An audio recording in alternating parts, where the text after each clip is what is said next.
Sokinlikdan kuch topadigan qalblar uchun. Faryod asari 7-qism. Akam qayerda? Dafn marosimi bilan bog'liq ishlarni hal qilyapti. Qachon ketamiz? Bugun tayyorgarlik tugaydi. Ertaga peshin namozida. Ikkimiz ham gapirishga og'iz juftlar, lekin lom-mum deya olmasdik. Janoza, mozor kabi jumlalarni ishlatmaslikka urinardik, go'yo. Birdan eshik taqilladi. Derin vahima ichida xonaga otilib kirdi. Allohim o'zi sabr bersin. Nima bo'ldi, Ferya? Ota-onam ketdi. Kimsasiz, yetim qoldim. Oh, mening sho'rlik dugonam, axir kechagina sizning uyingizda edim. Bu qanday bo'libdi? Koshki men o'lsam edi, Derin. Ular o'limga loyiq emas edi. Oh, oyijon, sizdek qalbi pok yosh ayol uchun bunday o'lim, bunday vidoga hali juda erta edi. Kecha bu yerdan ketayotganida Deringa qo'ng'iroq qilibdi. Men uchun kerakli buyumlar sotib olishni iltimos qilibdi. Derin ikkalasi men uchun yangi kiyim-kechaklar va hatto pardoz vositalarini ham sotib olishgan ekan. Derin kechki ovqatdan keyin uyga ketishga tayyorlanarkan, oyim unga "Bu yerda qol qizim" degan ekan. U esa Ferga kelganida tez-tez kelib turaman. Hali mendan bezor ham bo'lasizlar, debdi. Derin o'sha kuni ular bilan qolmagani uchun o'zini aybladi. Agar men qolganimda bularning bari ro'y bermagan bo'larmidi? Unday dema, Derin. Allohning amriga qarshi chiqish bo'lmasin. Shunday bo'lishi kerak ekan. Sen qayerdan ham bilarding? Yangam haq. Ularga berilgan umr shu qadargina ekan. Qora xabarni eshitgan shifoxonadagilar ta'ziya bildirishar, bu yer jumlashib ketgandi. Xonamni yig'i-sig'i ovozi olib ketdi. Men boshqa bemorlarning huzurini qochirishni istamadim. Onkologiya bo'limida bo'lganim uchun ham bu narsa ularning kayfiyatiga yomon ta'sir qilishini istamadim. O'lim haqida eshitganimda yoki kimdir yaqinini yo'qotib yig'laganini ko'rsam, bu meni qo'rquvga solar, ham dilimni g'ash qilardi. Bu yerdan to'g'ri akamning uyiga qarab yo'l oldik. Bu yerdan shunday chiqishni orzu qilganmidim? Xursandchilik hayqiriqlari jaranglash kerak edi. Qurbonliklar so'yilib, keyin chiqishim kerak edi. G'am emas, quvonch ko'z yoshlari to'kilishi kerak edi. A'zo ochilsa, menga ochilishi kerak edi. Ularga emas. Shifoxonada eshikda turib, ko'zlarim akamni qidirdi. Ammo u hali kelmabdi. Bizni uyga ammamning qaylig'i olib borib qo'ydi. U ham bizning uy oldidan o'tmaslik uchun yo'l aylanib manzilni 2 martaga uzoqlashtirdi. Endi kuyinganim nimaga ham yarardi? Uyni ko'rsam yoki ko'rmasam nima o'zgaradi? Mashinadan tushishim bilan akamni ko'rdim. Uning ham ichi yonardi. Sezib turardim. O'zidan mendan qochishga urinayotgandek go'yo. Quchog'iga o'zimni otdim, yig'ladim. Xuddi uni bag'rimga bossam, barcha dardim meni tark etadigandek tuyulaverardi. Akam bilan yig'lashar ekanmiz, bir tomonda yurak bag'ri qon bo'lgan yana bitta ona bor edi. Qanday unutdim, dedim. Buvijonim ham shu yerda edi. Shu yoshga kelib farzand dog'ini ko'rishdi. Eng achchiq azob farzandini yo'qotish deyishadi. Agar ular chekayotgan fig'on menikidan ham ortiq bo'lsa, qanday bardoshlar yetayotgan ekan? Bobom xuddi tirik murdaga aylangandek. Ko'zlarga qarab, qanchalik bu g'am ichini kemirayotganini ko'rish qiyin emas. Bir og'iz ham gapirmas, faqatgina boshini qimirlatib, quyiga qaragancha o'tirardi. Tanish-bilish, qo'ni-qo'shni birgalashib kelgan mehmonlar uchun taom pishirishyapti. Bolalardan tashqari hech kimsa og'ziga bir luqma ham solmadi. Yeya olishmadi. Derin esa men uchun sho'rva qaynatibdi. Ferya, sen ovqatlanib olishing kerak. Qara, hamma parishon, o'zi bilan o'zi ovora. Kerak emas, Derin. Tomog'imdan qil ham o'tmaydi. Dadam, oyim kechadan beri och. Men qanday yeya olardim? Unday dema. Qara, hammaning xayoli o'zida emas. Yana tobing qochsa, sen uchun ham kuyinishmasin. Derin va buvim qo'yarda qo'ymay 2 qoshiq sho'rva ichirishdi. Buvimning tizzasiga boshimni qo'yib yotdim. U sochlarimni silardi. Qanchalik yengil tortganimni ta'riflab bera olmasam kerak. Onalik mehri bilan qo'llari sochlarimni silar, qalbimdagi achchiq tug'yon tobora susayib borayotganini his qildim. Qanday uxlab qolganimni bilmayman. Dadam va oyimni Zanjirli Qo'yi qabristoniga dafn qilishmoqchi. Juma namozi o'qildi. Yaqinlarimiz qayg'uli kunda yonimizda bo'lish uchun kelishdi. Deyarli Turkiyaning har tomonidan tanigan bilganlarimiz tashrif buyurdi. Namozdan keyin imom 3 marta marhum va marhumadan rozimisizlar? Rozimiz. Rozimisizlar? Rozimiz. Rozimisizlar? Rozimiz. Siz ham rozi bo'ling, dadajonim, oyijonim. Sizlarning oldingizda qarz va burchimni qanday qaytaraman?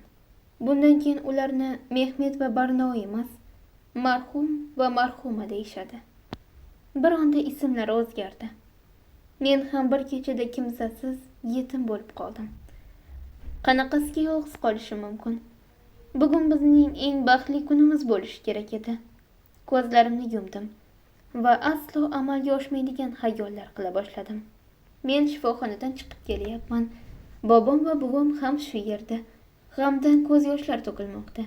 Men xayol surarkanman, achchiq dod faryod falakka ko'tarildi. Turgan joyimga qaytdim shekilli. Qabristonda edik.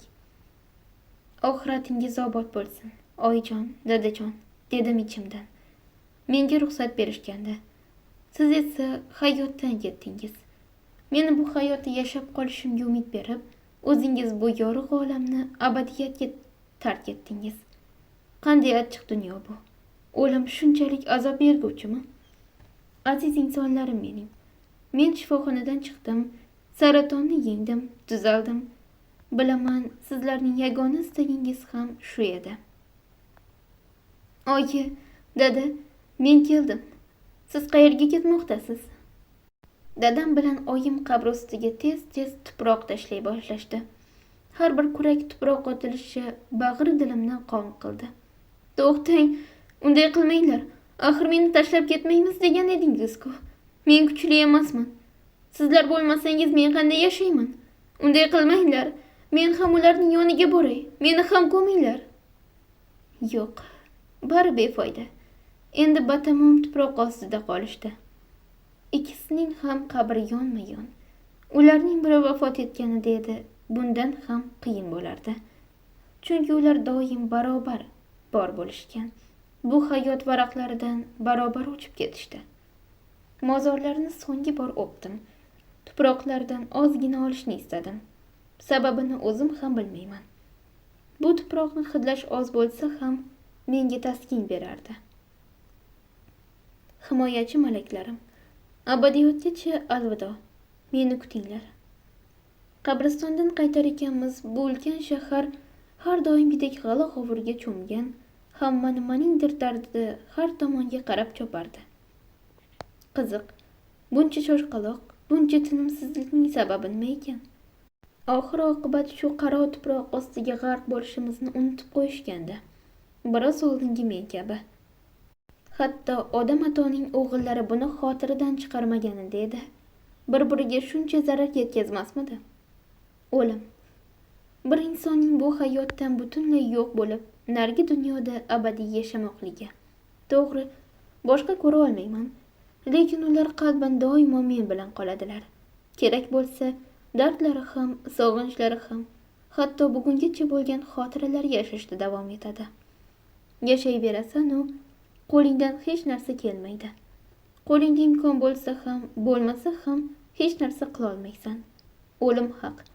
Kimningdir o'limini ko'rasan, ammo senda yashaydi. Xotiralaringda yashaydi. Duolaringda, xayollaringda gavdalanaveradi. Faqatgina nafas olyapman. Nima qilibdi? Oyoq qo'lim but. Muammoyim yo'q deysan. Biroq qalbing o'lik, joyidan sug'urib olingandek. Biroq buni kimsa bilmaydi.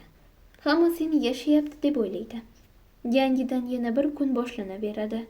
Hayot suvdek oqib ketaveradi. Ammo sen hali ham tirik murdadeksan. Inson sevimli yoki endi sevadigan insonlari uchun oldiniga o'zini qurbon qilishi kerak. Aslida buni odamlar fahmlaydilar, biroq boshiga tushayotganlariga ahamiyat bermaydilar. Bizlar tirik ko'rinamiz aslida. Shu hayotdagi o'lik insonlarmiz. Yashamoqlik, tug'ilish va o'lim orasida qarshingizga chiqqan muammolar bilan kurashish vaqtidir. Biz hal eta oladigan muammolar nihoyasiga yetgan, endi navbatdagisi hali yo'lda va balki oldingidan ham kattaroq hamda ayanchliroq bo'lishi mumkin. Hal eta olmagan muammoning tagida ezilasan, sen ezilar ekansan, bu muammo tobora kattalashib, seni yo'q qilishga kirishadi. Men ham shundaylardanman. Bular meni yeb bitiradigan holga keldi. Yo'q bo'lish arafasida edim. Bu roman juda og'irdir. Ammo har kim yashay olishi mumkin. Bunga hammaning ham bardoshi yetmaydi. Ikkinchi qism. Kech kirib qoldi. Yana bir og'ir ish kunim tugab, nihoyat uyga keldim. Kiyimlarimni almashtirish uchun xonamga ketayotgan mahal to'satdan eshik jiringladi. Xonamga kirmay eshikni ochishga borarkanman, oyimning ovozi eshitildi. Eshik jiringlayapti bolam. Men ovqat qilayotgandim. Sen ocha qol. Mayli oyi, o'zim qarayman. Eshikni ochishim bilan shoshib qoldim. Nima deyishni bilmayman. Taxminan 10-15 soniya qotib turdim. Uni qarshimda ko'rib hayron bo'ldim. Shuncha yildan keyin ilk marta uyga qadam bosish. Eshikni ochishim bilan shoshib qoldim. Nima deyishni, nima qilishni bilmayman. Taxminan 10-15 soniya qotib turdim. Uni qarshimda ko'rib hayron bo'ldim. Shuncha yildan keyin ilk marta uyga qadam bosishi. Xo'sh, nega? Uni ko'rishni istamasdim. Nega kelibdi? Istagi nima? Hayotimizni ostin-ustun qilgani kamlik qilibdimi? Yillar oldin bosh olib ketgan edi-ku. Yana daf bo'lsin, qorasini o'chirsin. Ko'rishga toqatim yo'q. Biroq bu gaplarni unga ayta olmadim. Turgan joyimda qotib turaverdim. Xayrli kech, Demir. Javob bermadim. Sassiz turaverdim. Bir onda bari chalkashib ketdi. G'azabda edim. Undan g'azablangandim. Mening bolaligimni o'g'irlagan, yoshligimning eng qo'rqinchli tushi, onamni hayotga nafratini orttirgan dadam bo'lgan odam kelgandi. Ketganini, necha yildan beri bizdan hol-ahvol ham so'ramaganini, bizni izlab kelmaganini tushunmagan bo'lsam, hozir ham nega kelganini anglay olmadim. Yillardir uni qidirib topib, nega bizni tark etgani hisobini so'rayman degan o'sha kimsa hozir ro'paramda turar. Faqat na bir so'z aytgim kelar, na undan bir so'z eshitishni istardim. So'raganim bilan nimani sabab qilib ko'rsatardi? Qaysi sababini haq qilib ko'rsatardi? Gaplasha olasanmi, Demir? Shu vaqt yagona istagim onam kelib qolmasdan bu odamni bu yerdan haydab solish edi. Chuqur nafas olib gapira boshladim. Bu yerda nima ishingiz bor? Qaysi yuz bilan eshigimizga kelyapsiz? Siz bilan gaplashadigan gapimiz yo'q. Boshqa qaytib qarshimizdan chiqa ko'rmang. Eshikni yuziga yopdim. Shunchalik asabiylashardimki, yurak urishimni vujudimning har yeridan his qilardim go'yo. O'zim esa eshikka suyangancha qoldim. Yillar davomida to'plangan g'azab, alam va bolalikdan qolgan chorasizligimdan tir-tir titrardim. Titroqni bosish ko'rinib, chuqur nafas ola boshladim. Biroz muddat sukunatdan keyin yana eshik qo'ng'irog'i chalindi. O'g'lim, eshikni och. Sizlarga zarar yetkazish uchun kelmadim. Oyim ham eshik hamon jiringlab turgani uchun keldi. Meni shu ahvolda ko'rib yonimga yugurdi. Demir, tuzukmisan? Nima bo'ldi? Eshik ortidan kelgan ovozni eshitgach, hammasini tushundi. Aslida meni hayron qoldiradigan narsa oyimning yuzida sovuqqonlikni jonlantirish kerak edi. Biroq unday bo'lmadi. Hayron qoldi xolos. O'g'lim, tinchlan. Hech narsa bo'lmaydi. Faqat gaplashmoqchi sen bilan. Bizning u bilan nima gapimiz bor, oyi? U sizga nimalar qilmadi? Bilaman bolam, lekin nima bo'lganda ham u sening otang. U mening otam emas. Unday otaning boridan yo'g'i yaxshi. Hayotimizni jahannamga aylantirgan odam mening otammi? Bu odam menga hech kim emas. Biz uning oilasi edik. Inson o'z oilasini yarim yo'lda tashlab ketadimi? Ota degan farzandiga jahannam hayotini ravo ko'radimi? Qaysi o'z rafiqasini o'ldirishga ko'rinadi? Bu kimsa sizni o'lguningizcha do'pposlamadimi? Endi oldimizga kelsa-yu, biz ham hech narsa bo'lmagandek barini unutib, uni afv etamizmi? İlk marta oyimning oldida ovozimni bu qadar ko'tarib gapirdim. Mendagi bu holat yillar davomida ichimda birikib qolgan g'azabning, alamning izlari edi. Ichimdagi bor gapni to'kib solishni istayotgandim. Aslida baqirib chaqirar ekanman, ancha yengil ham tortdim. Oyim meni eshik oldidan o'zi tomonga tortdi. Bo'ldi Demir, qo'shnilar ovozimizni eshitgandir. Ichkariga kirsin, hurmatim uchun o'g'lim. Onam uchun ichimga yutdim. Uni eshikda qoldirib, o'zim mehmonxonaga ketdim. Oyim uni ichkariga taklif qildi. Orqamizdan kelib o'rindiqning bir burchagiga sekingina o'tirdi. Oldimizda aybi kechiri bo'lmas edi. Mana o'sha Kozim-bey. Yer u ko'kni ingratgan, qarshisidagi odamni dir-dir titratgan, bir boqishi bilan ichimizga qo'rquv soladigan o'sha odam. Uzun jussasi, o'tkir nigohlari, bolaligimning dahshatli ro'yosi. Hozir esa qarib qolgan, cho'kkan, eski holidan asar ham yo'q. Faqat nigohlari o'sha. Aslida ma'noli qarashlari bor edi. Biroq bizga hech buni ko'rsatmagan. Biz faqat qahrini ko'rganmiz xolos. Oyimning aytishicha, mening boqishlarim dadamga tortgan ekan. Men buni qanchalik inkor etishga urinmay, oyim unga o'xshashimni, bo'y-bastni undan olganimni aytardi. Sochlariga oq oralabdi. 55 yosh bo'lishiga qaramasdan, ko'rinishdan xuddi yana 10 yoshga qarigandek. Bizni tashlab ketganida men 16 yoshda edim. Oradan 14 yil o'tib ketdi. Oz muddat emas. Xo'sh, Kozim-bey, nima xohlaysiz? Kecha yonimga kelib, Demir bilan gaplashish istagida ekanligingizni aytdingiz. Men ham fursat bo'lishi bilan sizga xabar beraman degandim. Bu odam hali yoningizga ham keldimi? Nega menga bu haqda aytmadingiz? Sizga nimadir qilganida-chi? Buni mendan nega yashirdingiz? Menga nima ham qilardi o'g'lim? Sen bilan gaplashib olish kerakligini aytdi. Juda muhim dedi. Hamma vaqtda men tashqarida edim. Nima ham qila olardim?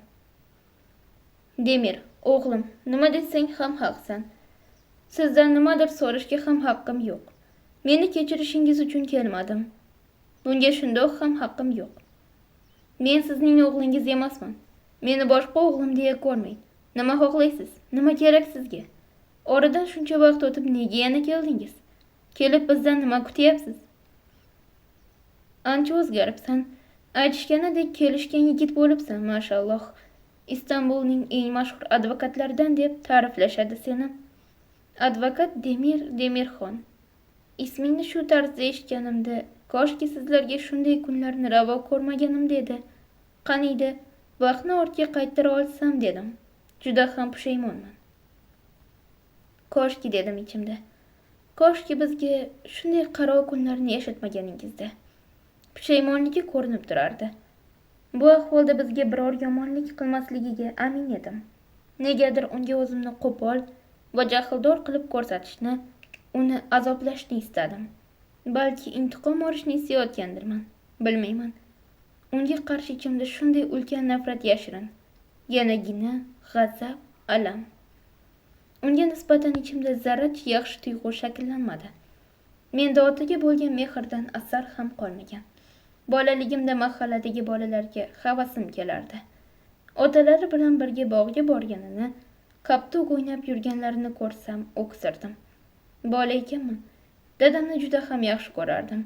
Hatto ortidan qolmasdim. Oyim ham dadang seni juda yaxshi ko'radi, derdi. Ammo men bu sevgini his qilmasdim.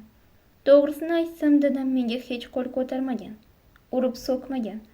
Biroq onamga bu dunyoni zindonga aylantirgan. Buning sababini oyimdan so'radim.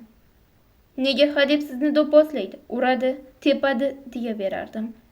Oyim esa menga hech narsa demas, Bu bizning oramizdagi masala derdi. Ammo yashirincha yig'laganini payqab qolardim. Faryod asari 8-qism. Bir kuni maktabdan erta qaytsam, odatdagidek janjallashib turishgan ekan. Otam onamga "Hayotimdan yo'qol, seni ko'rishni istamayman. Qayerdan kelgan bo'lsang, shu yerga daf bo'l", deb baqirardi. Onam esa "Men sizning ayolingizman. Qayoqqa boraman axir? Bizning o'g'limiz bor", derdi. Otam esa haqorat to'la so'zlar bilan "Aslida men senga uylanmoqchi emasdim. Oilamning bosimi ostida uylanganman. Bilasanmi shuni? Bolani menga qoldir. O'zing esa bu yerdan qorangni o'chir", derdi. Onam "O'g'limni tashlab ketmayman", dedi. Ko'rinishi juda achinarli edi. Ajrashish oson qaror emas. Men xotinlar bu masalada o'ylab qaror qabul qilishlarini istardim. Aslida ajrashish turmush qurish kabi tabiiy holatga aylangan. Nikohni iskanjaga aylantirishdan nima naf bor? Onam ham otamsiz yashay olmayman deb o'ylar va o'sha dahshatli turmushni davom ettirish ilinjida edi. Otam istamay onamga uylangan va oilasiga qarshilik qila olmagan. Shuning uchun u onamga nisbatan zo'ravonlik qilib alamini yengardi. Lekin onamga bunday qilishga nima haqqi bor? Onam 19 yoshda turmushga chiqqan, otasi shuni munosib ko'rib erga berib yuborgan. Hech kim onamdan turmushga chiqish istagi bor yo'qligini so'ramagan. Eski zamonlar johilligi. Keyin qizlarga qilingan zulmga qarshi chiqa olishmadi. Ular hatto unga egalik ham qila olishmadi. Onam ham otamni juda sevgani uchun yoki uning shirin turmushi tugashi mumkinligidan emas, balki uni qabul qilmasliklarini bilgani uchun ham keta olmadi. Unutolmagan, ta'siri hamon meni tark etmagan o'sha kechani eslashni xohlamayman. Yana janjal boshlangan edi. Bir kun kechasi janjal ovozidan uyg'ondim. Ularning sasi oshxonadan kelardi. Oshxonaga chopdim. Dadamning qo'lida pichoqni ko'rib seskanib ketdim. Qo'lida pichoq bilan onam tomon ketayotgandi. Nima qilmoqchi edi, bilolmadim. O'shanda men 16 yoshda edim. Kichkinaligimda ular janjallashgan vaqtda yonlariga bormasdim, chunki qo'rqardim. Endi esa katta bo'lib qoldim. Onamga qilgan ishlariga chiday olmasdim. Bora-bora uning xatti-harakatlariga qarshilik ko'rsata boshladim. Uning ko'zi g'azabdan meni ham ko'rmaydigan holga kelgandi. "Sen mening o'g'limsan, mening tarafimni olishing kerak", deb o'ylardi. Otamning qo'lidagi pichoqqa, keyin onamning yuzidagi qo'rquvga qarab, "Bo'ldi, yetar, oyimga tegmang", dedim. Tezda pichoq oldiga chiqdim. Yuziga qaradim. Aqldan ozganga o'xshardi. Buning ustiga u mast edi. "Onamga tegsangiz sizni o'ldiraman. Keting, keting hayotimizdan. Daf bo'ling. Sizni boshqa ko'rishga ko'zim yo'q. Ketmasangiz biz bu uydan bosh olib ketamiz. Ustingizdan politsiyaga shikoyat qilaman", dedim. Onamning qo'lidan ushlab yerdan ko'tardim. Ortimga qaramay ketdim. Otam orqamdan "Sizlar hech qayerdan ketmaysiz. Men bu uydan ketaman", dedi va chiqib ketdi. O'sha kundan keyin uni boshqa ko'rmadim. Na izladim, na xavotir oldim. Bir necha kundan keyin u mahallada yashovchi baqqol Najina ashyolarini olib ketishga yuboribdi. Biz bor narsani yig'ib berib yubordik. Najiba "Kozim ketajak ekan bu yerdan, Nig'daga qaytarmish", dedi. Men ham, onam ham hech narsa demadik. U bobom va buvimnikiga ketayotgani aniq. Oradan oylar o'tib, onam bilan bir necha marta telefonda gaplashganini eshitdim. U men haqimda so'rar, men bilan gaplashmoqchi bo'lardi. Men esa buni xohlamadim. Biz uchun bu masala batamom ochilmas bo'lib yopilgan. Tanishlari orqali bizga pul jo'natibdi. Bilgach jahlim chiqdi. Shuning uchun uni boshqa pul jo'natishini xohlamadim. Uning o'zi ham, puli ham kerak emas.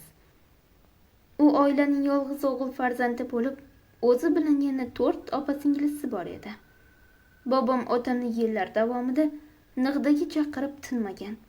U o'g'lini o'sha yerda fermaga joylashtirib, unga yordam berishni xohlardi. Dadam har doim uning taklifini rad etib kelgan. U o'sha kechadan keyin ketdi. Otam Nig'daga ketganidan 2 yil o'tgach, bobom olamdan o'tdi. Bizga qora xabar keldi. Onam borishimiz kerakligini aytdi. Men yolg'iz qolganimizni bila turib ham hech biri bizdan xabar olmagan ekan, biz ham borishimiz shart emas. Agar ketmoqchi bo'lsangiz, jo'nataman, dedim. Onam ham borishni ma'qul ko'rmadi shekilli, ketmadi. Keyin bormaganimizdan afsuslandim. Otamga qarab, "Xo'sh, qulog'im sizda. Kelishingizga sabab kechirim so'rash bo'lmasa, unda nega keldingiz?" Narmin va sendan qancha kechirim so'rasam ham oz. Nima qilsam meni kechirishadi deb ko'p o'yladim. Lekin kechirishingizga loyiq emasman. Men o'zimni avf qila olmagach, buni sendan ham, onangdan ham so'ray olmayman. Men o'zgardim. Demir, sizlarni yo'qotgandan keyin juda o'zgardim. Qilgan ishimdan pushaymonman. Sizlarga qo'ng'iroq qilmaganim, kelmaganim sababi yuzingizga qarashga yuzim yo'qligidan edi. Men senga bolalikni bera olmadim. Otalik qila olmadim. Men doim sizlarni o'yladim. Kelmoqchi edim, lekin kela olmadim. Hayotingizga kirishga haqqim yo'q edi. Men seni juda yaxshi ko'raman, Demir. Sen mening o'g'limsan. U yig'ladi. Men ham tuyg'usiz, bag'ritosh inson emasman. Lekin unga nisbatan hech narsani his qilmadim. Balki hali ham jahlim chiqayotgandi. Onam xuddi uni kechir degandek menga ma'yus qaradi. Yer yuzida onamdek mehribon inson bormikin? U mening qalbi go'zal onam. U meni yaxshi ko'rishni aytganida hech narsa deya olmadim. Bularning bari yolg'on deya olmadim. Chunki u meni yaxshi ko'rishini bilardim. Farzandga bo'lgan sevgi bunday bo'lmaydi. Men ham do'stlarimni, atrofimdagi insonlarni, onamni juda yaxshi ko'raman. Sevgi sizniki kabi emas, boshqa odamni his qilish, birga dam olish, vaqt o'tkazib o'ynab kulish, qiyin ishga kirishayotganida uni qo'llab-quvvatlash. Sevgi, ishonch, harakat, qiymatga ega so'z, kerak bo'lganida qadr beradigan fikr, hurmat bilan qarshi olinadigan tushunchadir.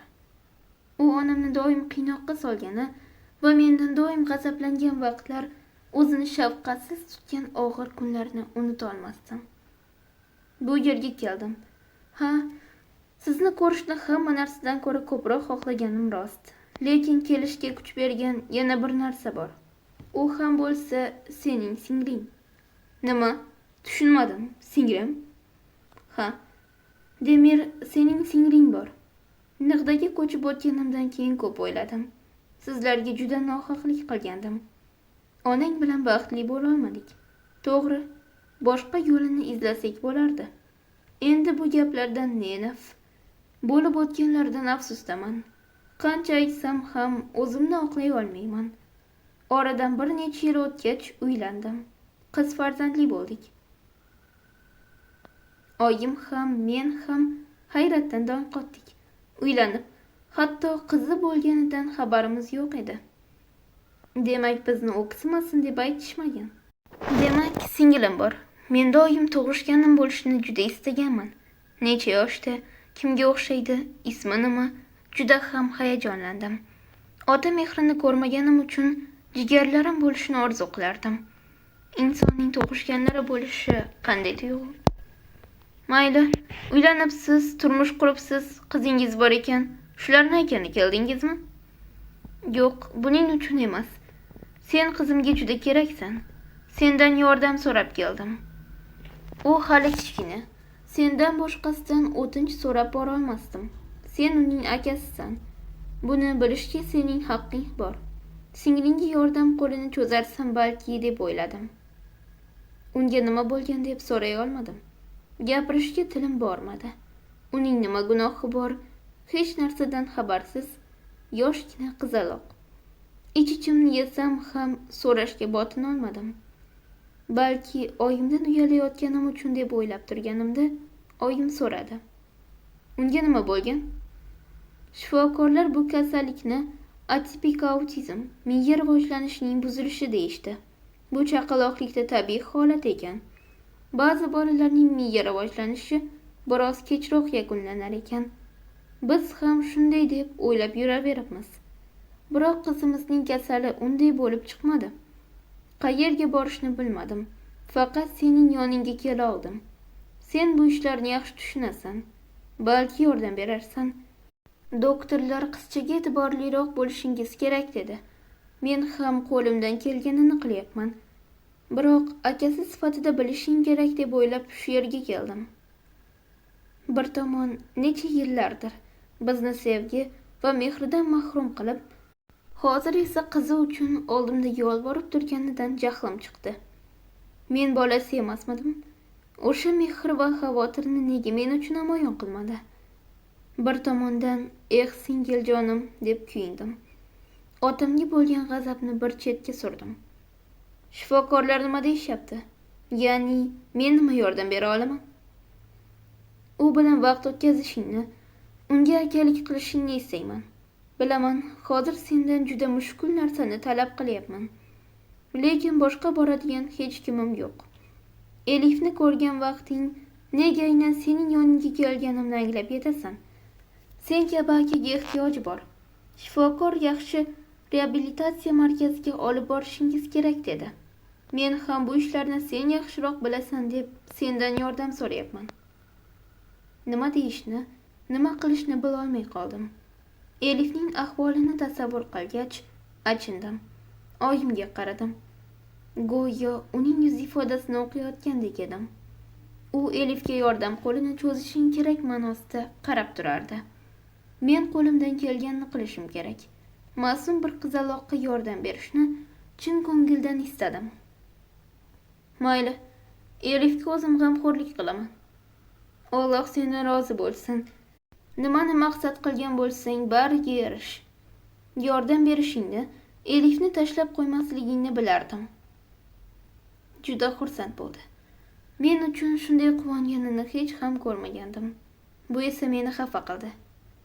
Dadamni shu kichkina qizchadan qizg'andimi?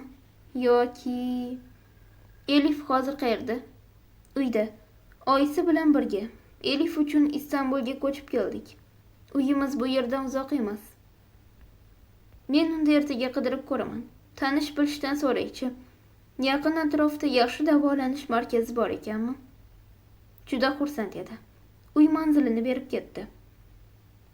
Oyim esa, sen to'g'ri qilding. Senga shunday ishlar yarashadi o'g'lim. Elif sening singling. Unga akalik qilmog'ing, himoyangga olib yordam bermog'ing kerak, dedi. Bilaman ona. Men ham shunday qilmoqchiman, dedim. O'sha kuni uni qayerda davolatishni surishtirib chiqdim. Ko'p o'tmay universitetda birga o'qigan shifokor og'aynim Jamol qo'ng'iroq qildi. Istanbulda shaxsiy klinikada faoliyat olib boradigan Maryam o'ziga olib borishimni taklif qildi. Ertalab bo'lishi bilan ishxonamga borib, do'stim Mertga bor gapni aytdim. Biroz muddat yo'qligimni sezdirmay turishini iltimos qildim. U ham bu nima deganing? Sen ishlaringni bemalol hal qilaver. Bu yerga o'zim qarab turaman. Xudo xohlasa singling ko'rmagandek bo'lib ketadi. Agar qo'limdan keladigan ish bo'lsa, bexijolat aytaver. Men shu yerda bo'laman, bilasan, dedi. Bilaman, jon do'stim. Unga rahmat aytib idorani tark etdim. Dadam bergan manzil tomon yo'lga tushdim. Ichimni g'alati hislar chulg'ab oldi. Bu Elif bilan uchrashuv hayajonimi yoki dadamning oilasini ko'rishim bilan bog'liq hodisami? Bilolmadim. Ancha vaqt otasiz qolgandim. Biroq ularning bunda aybi yo'q. Jahl qilishim kerak bo'lgan inson ular emas. Men mashinamni uyga yaqinroq joyga qo'ydim. 5 qavatli uyning 3-qavatiga lift orqali chiqdim. Ko'rinishdan juda hashamatli bo'lmasa ham, unchalik yomon bino emas edi. Eshikni taqillatdim. Ko'p o'tmay eshikni 45 yoshlar atrofidagi to'lachadan kelgan o'rta bo'yli ayol ochdi. "Xush kelibsiz", dedi ayol, biroz tortinchoq, uyatchanlik bilan. U meni tanigani aniq. U o'zini aybdor qilib menga qaray olmadi. Biroq menda u ayolga nisbatan hech qanday yomon his-tuyg'u bo'lmagan. Rostini aytsam, bunday bo'lishini o'zim ham kutmagandim. Ayol otamni bizdan keyin tanigan bo'lsa, bizning borligimizni ham bilmagandir balki. Kim biladi, erining oilasi borligidan keyin xabar topgandir deb o'yladim o'zimcha. Bir lahza ayolga rahmim keldi. Otam bizga bergan azoblarni bu ayol ham boshdan kechirdimikan? Umid qilamanki, u bunday qilmagan. Chunki dadam o'zgarganini aytdi. Bizdan keyin u haqiqatdan ham o'zgarganmi? Yoki aytgan barcha gaplari quruq safsatami? Qaniydi, u o'sha paytda onam bilan tinch yo'l orqali ajrashgan edi. Hammasi joyida bo'lardi. Hech bo'lmaganda men undan bunchalik ranjimasdim. Ayolga salom berdim. Kiring dedi. Men ichkariga kirishni xohlayotganimga ishonchim komil emasdi. Lekin qanday qilib Elifni eshik oldiga olib kelishini so'rayman. Dadam uydami deb ham ayta olmadim. Dada degan so'zni aytish darajasiga yetmagandim. Go'yo ayol mening fikrlarimni o'qiyotgandek dedi. Dadangiz bozorga ketgan. Kiring, marhamat. Boshqa choram yo'q. Ichkariga kirdim. Qolaversa Elif uchun kelgan ekanman. Nima kerak bo'lsa barini qildim. Siz shu tomonga o'tira turing. Men Elifni xonasidan olib chiqaman. Xonada yolg'iz qolganimda o'zimcha o'yladim. Men o'zi qayerdaman? Agar kimdir kelib menga ertaga otangnikiga borasan desa, kulgidan o'zimni tiya olmasdim. Uni ko'rishga toqatim bo'lmasa ham ayni paytda uning uyidaman. Xonadagi jihozlarga ko'z tashladim. Qora rangli divanlar, o'rtada oppoq gilam, ustida esa qahva ichish uchun stol. Bir burchakda buyumlar joylashtiriladigan qutilar turardi. O'zlari bilan ko'p narsa olishmagan. Elifni davolatishga olib kelganlari uchun deb o'yladim. Chupak ko'zim televizor yonidagi ikkita suratga tushdi. Bittasi bitiruv oqshomidagi suratim, ikkinchisi Elif bo'lishi kerak. Uning yuzini uzoqdan aniq ko'ra olmadim. Lekin Elif bo'lsa kerak. Otam mening suratimni qayerdan topgan ekan? Demak, meni Elifdan ajratmagan. Balki kelishimni bilib, ko'rishim uchun shu yerga qo'ygandir. Kecha unga nisbatan qo'pol munosabatda bo'lganimdan pushaymon bo'ldim. Lekin o'zimda mustaqil ravishda unga nisbatan g'azabimni jilovlay olmasdim. Uni ro'paramda ko'rishim bilan bir zumda qonim qaynay boshlaydi. Eski kunlarni eslatsam, o'zimni nazorat qila olmasdim. Elif, kel qizim. Qara bu yerga kim keldi? Kelishni xohlamadi. Onasi majburlab olib chiqqani ma'lum. Og'zidan xirillagan tovush eshitilardi. Agar men sizga biror bolani tasvirlayin desam, uni qanday tasvirlagan bo'lardingiz? Qo'liga qalam tutib, qog'ozga rasmlar chizadigan, bolalar bilan tashqarida o'ynaydigan, xohlaganiga erisha olmaganida o'z-o'zidan yig'laydigan. Misol uchun, endi men 6 yoshli bolada spektr buzilishi bilan kasallangan, hayotining ilk yillarida boshdan kechirilgan murakkab neyro rivojlanish nuqsoni bo'lgan, qisqasi, miya rivojlanishi sust bir qizchani tasvirlab bersam, boshqa bolalar kabi zavqlana olmaydigan, kulmaydigan, xafa bo'lganda shunga munosib harakat ko'rsatmaydigan bir qizcha haqida gapiryapman. Ya'ni Elif, o'z singlim haqida. Onasi Elifni qo'lidan tutib oldimga olib keldi. O'sha paytda dunyolarga sig'may ketdim. Shu kichkina malika mening singlimmi? Rostdan ham qanday go'zal, qanday ma'sum, qanday shirin qiz. U oppoq jussasi, uzun jigarrang sochlari, jigarrang ko'zlari va beg'ubor qiyofasi bilan meni mendan olib qo'ygandek. Bir tomondan yuragim parcha bo'ldi. Bu go'zallik va bu javobsiz qiz bir-biriga zid edi. Qanday qilib shunchalik go'zal va begunoh qizcha tengdoshlari singari bo'la olmasligi mumkin? Uning qo'lchasini tutmoqchi bo'ldim. U tortib oldi. Salom Elif, men Demirman. Men sening akangman Elif. Sen buncha chiroyli qiz bo'libsan. Sochlaring ham o'zingga o'xshab chiroyli ekan. U sira gapirmadi. Menga ham qaramadi. Onasini qattiq quchoqlab, mendan uzoqlashmoqchi bo'ldi. Dadam keldi. Elifni bu holatda ko'rib, hatto unga bo'lgan g'azabim ham ortga chekindi. Dadam haq bo'lib chiqdi. Elifni ko'rsang, barini tushunib yetasan degandi. Ijro etuvchi Nigora Alisherova. Bosh homiy Fanozor. Davomi bor.